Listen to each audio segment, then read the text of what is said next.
dollar. Dirt and money, no soul. Had to go and get it, ain't no time to kick it. Got a stack of flip for my foes. Dollar. Please tell me you can hear me. Don't turn your back and don't neglect me. Just let me know if you need me. Dollar. Let me watch out for my partners. Keep my money long, get my team strong. Let me run away from my problems. Yup, what's good, original crew? It's your boy DJ New Kid, your girl. Sierra Nicole. Back on the channel, man, with another good video where we got 10. Not 1, not 2, not 3, not 4, not 5, not 6, not 7, not 8, not 9. You're so annoying. But what? See? 10. Serial killers that are still active. You thought I was just saying alive. Yeah. Hold on there. Okay. This different. Yeah, this a little different. Oh. Well, we know the tube stop. We don't know about active. Remember, we found out about him. Yeah. Okay. This gonna be good. This gonna be good. We're not good in that direction. We're not interested. Well, I mean, anyway, let's just. Welcome to Kid and C First 48. Well, no, Kid and C A&E. Where we dive into the crime that will blow your mind. Oh. I'm just trying to think of some on the fly, man. Make sure you check out the links in the description box. Down below. You already know where to go, man. You want the first part, you got to do it. Check out down below. Also, if you enjoyed today's video, like it with a thumbs up. Facts, man. Let's go ahead and get into some crime, the criminal, the activity. Let's go. Serial killers don't stop unless they're caught. What happened to him? Welcome to Watch Mojo. And today we're looking at 10 serial killers that are still active. It's a crime spree that has drawn little attention in Chicago until now. For this list, we'll be looking at killers who have managed to evade capture since they first popped up on police radar, and who might still be on the prowl today. Which of these chills you the most? Let us know in the comments. The Eastbound Strangler. In November 2006, 4 bodies were found in a drainage ditch near Atlantic City, New Jersey. In November 2006, the bodies of these 4 women were discovered behind the Golden Key Motel in Egg Harbor Township. Their shoes and socks missing. They were later identified as Barbara Breiter, Molly Jean Diltz, Kim Raffo, and Tracy Ann Roberts. 4 women who earned a living as sex workers in the area. The women appeared to have been strangled, with their bodies lined up in a row, facing east. For these reasons, their killer was given the name the Eastbound Strangler. The media called the killer the Eastbound Strangler, and no one's ever been arrested and charged with this crime. Multiple suspects were quickly identified, but DNA evidence retrieved from the crime scene cleared them all of the murders. Despite a $25,000 reward, the Eastbound Strangler has never been found and probably still walks free today. When it comes to serial killers, there is nothing scarier than knowing that there is an attacker out there who's killed multiple women according to his profile and has not been identified or even caught. The Danilovsky Maniac. With that one, I remember that case. I don't know why, but I do remember that one. My thing is, did he kill them all? I had to do some research. Did he kill them all at once? Or this is just where he just, like... dispose of their bodies. Disposal, because they were all lined up in a row. Maybe this is just his burial site, or... Who knows? But yeah, I was thinking that too. I was like, this all happened in one night? Like you know, kill one, and you went out and found another one, and then... Day by day by day. Was it within like 4 days? Or was it in one day, you just took... Who knows? Just quick with... That's weird. Bad choice of word, but you know. Also referred as the Maniac with Dull Eyes, based on a vague description of him, the Danilovsky Maniac was responsible for the deaths of at least 7 women between 2004 and 2007. The Maniac targeted women in the Russian city of Cherepovets, killing 3 of them in an abandoned building on Danilovsky Street, hence the nickname. He is believed to have been active since as far back as 1999, and was possibly responsible for another murder in 2010. Even with around 200 people being interrogated and a reward of 500,000 rubles on the table, the identity of the maniac has remained unknown. Wow. The Rainbow Maniac. Between February 2007 and August 2008, the city of Carapicuíba in Sao Paulo, Brazil, was rocked with a string of murders that have gone unsolved to this day. Brazil's gay scene is the most vibrant in Latin America. but the conservative influence of the Catholic Church means it remains mostly underground. During that period, 13 gay men between the ages of 20 and 40 were sent to their early graves by a serial killer now referred to as the Rainbow Maniac. All of these crimes occurred at Potouries Park, a location that was frequented by gay men in the area. This led police to believe that the crimes were motivated by homophobic sentiments. He doesn't like the gay community. That is the chief reason for this kind of killings. Investigation by the authorities led to the arrest of Jairo Francisco Franco, a retired police officer. But after a trial in 2011, Franco was found not guilty and acquitted of the crimes. Gay groups are outraged the crimes went without investigation for so long. The Sleepy Hollow Killer. With that one, it might not be the fact that he's well. What? Not because I was like, maybe he's just somebody who's dealing with his own like possible insecurities. I don't know. Might be wrong choice of words, but someone's dealing with it himself, and everybody comes across. You know what I'm saying? He attacks him, kind of how like Jeffrey Dahmer. He dealt with these feelings. Well, I don't know that dude. What are you trying to say? Like whoever the person is, possibly it's kind of like a.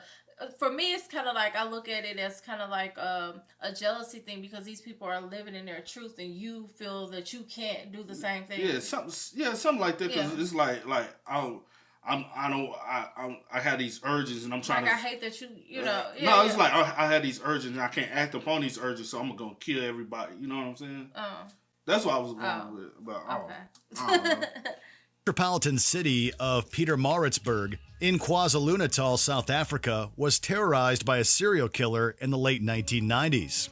Dubbed the Sleepy Hollow Killer, this individual targeted women in the area, killing at least 13 of them and dumping their bodies near the busy N3 highway. His victims were all found to have been assaulted and strangled with their own undergarments.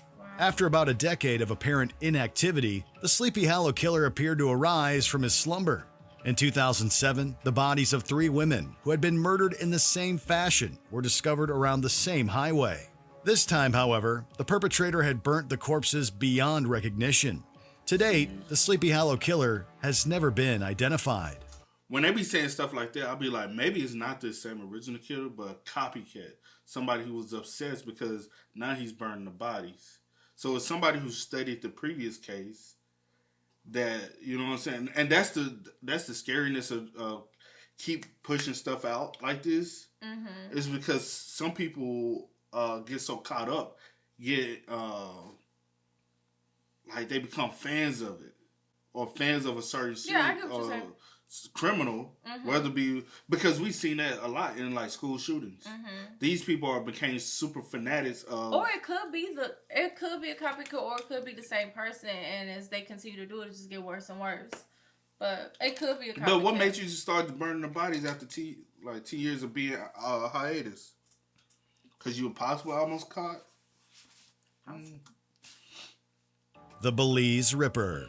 The first victim of the Belize Ripper was the young Shirley Nicholas, who went missing on September 8, 1998. Her body was found about a month later, wearing the clothes of another girl who had disappeared 2 days prior. It was 8th of September, my daughter, Shirley Nicholas, went to school, and she didn't return. Nicholas's murder sent shockwaves through Belize and was the first of 5 deaths. Nicholas's... They all kind of like, you know what I'm saying, a braid plait thing, around the same age. Whoever this has an MO, you know what I'm saying? That's crazy. Sent shockwaves through Belize and was the first of 5 deaths attributed to this serial killer. 2 major suspects were investigated. It was evident that there was a serial killer lurking in the old capital. The first, Michael Williams, was exonerated after one of his victims went missing while he was in police custody. A Belize City mechanic, Michael Williams, was arrested and charged, but due to insufficient evidence, the then 40-year-old resident was exonerated of the crime. The second, Lonnie David Franklin Jr., an American serial killer dubbed the Grim Sleeper, was believed to have been in Belize around the same time of the murders. However, he died in 2020 before he could ever be charged with the crimes. The I-70 killer. The Interstate 70 highway is one of the longest in the U.S., connecting multiple states between Utah and Maryland. In 1992, this route became the hunting ground of a dangerous individual known as the I-70 killer. Well, this particular person is mobile, is quite obvious, so that makes it very difficult to catch someone like that. But we do have the capability of comparing our notes with those of the investigators in other cities. The confirmed cases attributed to him include the deaths of 6 people who worked in convenience stores along the highway. Most of the victims were young brunette women. These drawers contain thousands of names, possible connections to a 1992 crime spree that left 6 people dead across 3 states. The one exception was Michael McCown, the I-70 killer's only male victim, and it is believed that his murder was a case of mistaken identity. Even with 2 police sketches and a detailed physical description, investigators have never been able to identify any suspect in this case. I want to say Lamont did a video. Yeah, because I was like, this girl that was down here, she looks familiar. This one. Yeah. I thought she looks familiar. I want to say Lamont did a video about this. Or you probably getting it mixed up with the one with the campus. With the, well, he probably did. Nothing. Because this, it was kind of like something similar like this, but it wasn't dealing with like, they weren't, they got, nothing. No. It was my bad. But I think he did do one like this. Investigators have never been able to identify any suspect in this case. I'd say most tips right now are people that know someone or have seen someone that resembles the composite. The Jeff Davis 8 killer. In the mid to late 2000s, the Jefferson Davis Parish in Louisiana was thrust into the national spotlight due to a string of unsolved murders. A large investigation was launched to solve the mystery, but still no answers, just mounting frustration among some in the community. 8 women, known as the Jeff Davis 8s, were killed and dumped in swamps and canals around the city of Jennings over a 4-year period. A fisherman made the first gruesome discovery May 20th, 2005, in a canal off Highway 1126. The connection between the cases is striking, as all 8 victims were discovered to have known each other quite well, with 2 of them being cousins. The victims, at some point in their lives, had also acted as police informants and even reported on each other.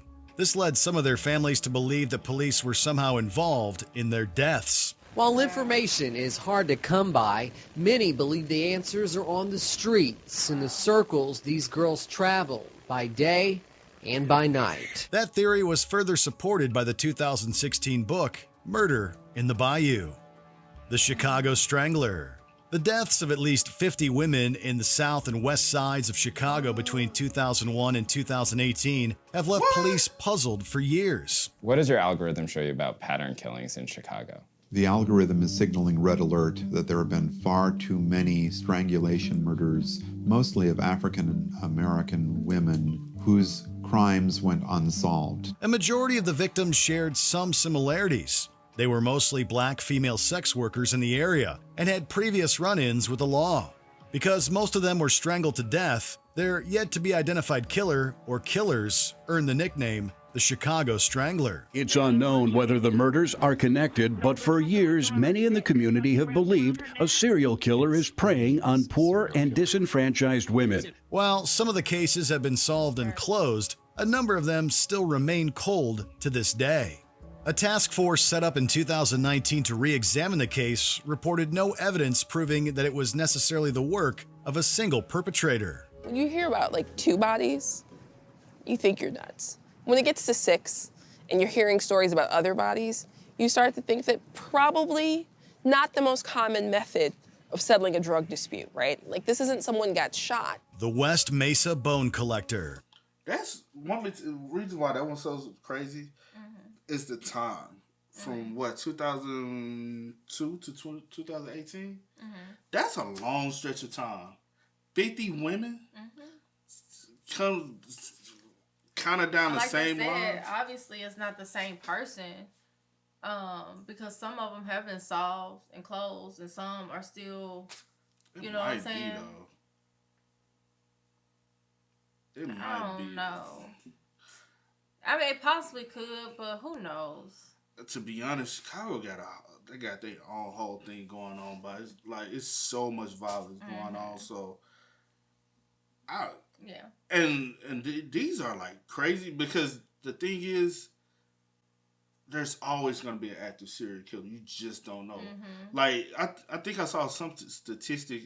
Basically, I forgot what the statistic was, but it's down there like you possibly have came across a serial killer in some form or fashion in your life. Yeah. Somebody you know or came across is a serial killer. And that you know how scary that is? Maybe in the store with somebody, not even knowing that they like got bodies. Could have something going on at home and you'll never know. You know what I'm saying? They in here grocery shopping to go to, that's weird. But or trying to buy supplies for it. Who knows? That's sad, but yeah. Of settling a drug dispute, right? Like this isn't someone got shot. The West Mesa Bone Collector. In February 2009, Christine Ross took her dog on a walk by the West Mesa in Albuquerque, New Mexico, when the dog stumbled on a human femur.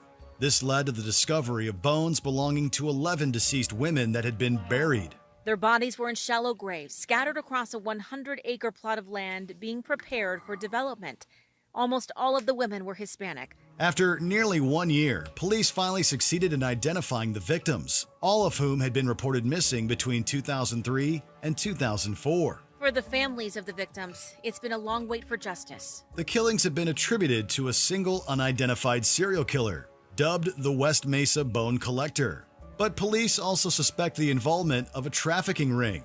Either way, no suspects have been charged with the crimes, so the identity of the individual or individuals responsible still remains a mystery. We have eliminated many suspects. At this time, there are a number of people who are being investigated as persons of interest. Thompson didn't go into detail on the other suspects, but did say most of them have stemmed from tips. Before we continue, be sure. That's crazy. Do you think if it wasn't for, because they often use that land, do you believe if it wasn't for that dog, they probably would have built whatever over top of these bodies? Possibly, or maybe one of the workers maybe would have stumbled upon it. But then again, it's like. But you know, sometimes they can be careless too. So yeah, not even And then y'all could have laid tunnel cement vision, down, just doing or y'all could have dug the bodies up, not even knowing, and putting those. Because obviously y'all didn't notice because you can tell y'all have stuff was already out there being done. So yeah, that's scary, man. Kudos to the dog. Subscribe to our channel and ring the bell to get notified about our latest videos. You have the option to be notified for occasional videos or all of them. If you're on your phone, make sure you go into your settings and switch on notifications. It's already on, folks. The Long Island Serial Killer. When 24-year-old Shannon Gilbert disappeared in May 2010, police conducted a search for her along the Ocean Parkway in Long Island, New York. While their search failed to turn up Gilbert, what they did find were the remains of 4 other women. And the surprises kept coming. I'm called, and Chief, we found another set of remains. They find another one, and another one. We were dealing with a serial killer. What started out as an investigation into one woman's whereabouts turned into a hunt for a rampaging maniac, the Long Island Serial Killer. Over the next few months, police found more remains belonging to 6 other people. So far, 11 bodies have been discovered. 4 of them now officially listed as victims of this serial killer that's been dubbed the Long Island Ripper. The killer. Hold on, ain't some of these girls from the previous? Or am I tripping? I think you're tripping. As victims of this serial killer that's been dubbed the Long Island Ripper. The killer mostly targeted sex workers who put up ads on Craigslist. The lengthy investigation has put forth multiple suspects and persons of interest. But with no arrests made, the Long Island serial killer may very well still be on the prowl. A very complex case, but I can tell you that we are fully committed to this investigation. What I want most is answers and justice, and I also want that the world to know, like, my sister mattered. Check out these other clips from Watch Mojo. That is so sad. So sad. And you want me to tell you, like, this one did touch on more than just the U.S. Because typically when we mainly think about serial killers and stuff, we only think of domestically. You know what I'm saying? We only thinking like in the U.S. or we never think outside of our borders. You know what I'm saying? We don't never really, because I'm saying like in our media, they never shed light on maybe what's going on elsewhere. You get what I'm saying? Also, go. I get that, but when I think of serial killers, I don't just think about here. Like, I don't just think about here. But I get what you're saying, though. Yeah. But, yeah. And then another thing I'm thinking on, like, is these are ones most recent that they have evidence of, which is the latest one is 2018, which was, what, 4 years ago? Well, 4 going on 5 years ago. That's recent. You know what I'm saying? Like, so think about if they got somebody that more recent. Yeah. Trust and believe there's something going on right now. We don't even, like, that's not, like, floating under the radar. You know how many missing people have been coming up missing lately? Like, how many, like, literally, like, everywhere we turn, there's an individual coming up missing. And to be real, I feel like they can possibly get away with it easier nowadays. It's because the access to interstates, the traveling is easier. So if you wanted to go to state, city to city, it's easy to boom, boom, boom, boom, because you can get it and go now. Yeah, especially when they don't even know, like, if these, you know, who the people are that's doing it. It's easy to, like, you know, be hiding plain sight. Yeah, so say, for instance, somebody do something in Atlanta, bury the body. They can hit the interstate, be in Chattanooga, do something in 2.5 hours. Yeah. From there, 2 hours to Nashville. Then 2 hours to Lexington. Like, it's easy to I could just easily go state to state in one day and not get caught, because y'all only be looking for somebody in Atlanta. Y'all only be looking for somebody in these areas. And then by the time y'all start connecting it, it's way too late. They can be gone to California now because the access to travel is so much easier now. That's the scariest part, and I don't think it'll ever end. Like the serial killer thing, no, it'll never be where we don't have one. Yeah, it just right now we just don't know of one. Yeah. So that's the scary part, man. But with that being said, man, make sure y'all spam us up in the comments. Let us know y'all thoughts and opinions about this one. This one was very deep, man. Well, not deep. Wrong choice of words, but very interesting. But wrong choice of words. What's the right word? Very informative. That and heartbreaking too for me personally. Okay. Yeah. But as always, man, I do go by the name DJ New Kid. This is Sierra Nicole. We are Kid and C. Sierra. It was that humming. They don't hear it, but I heard it and it was driving me crazy. But it's every day. It was driving me. It's every day. It was driving me somewhere. Come on. You ready to snap out, huh? Come on. I'm ready. I do go by the name DJ New Kid. This is Sierra Nicole. We are. Kid and C. We are, y'all. Ain't no time to kick it. Got a stack to flip for my folks. Dollar.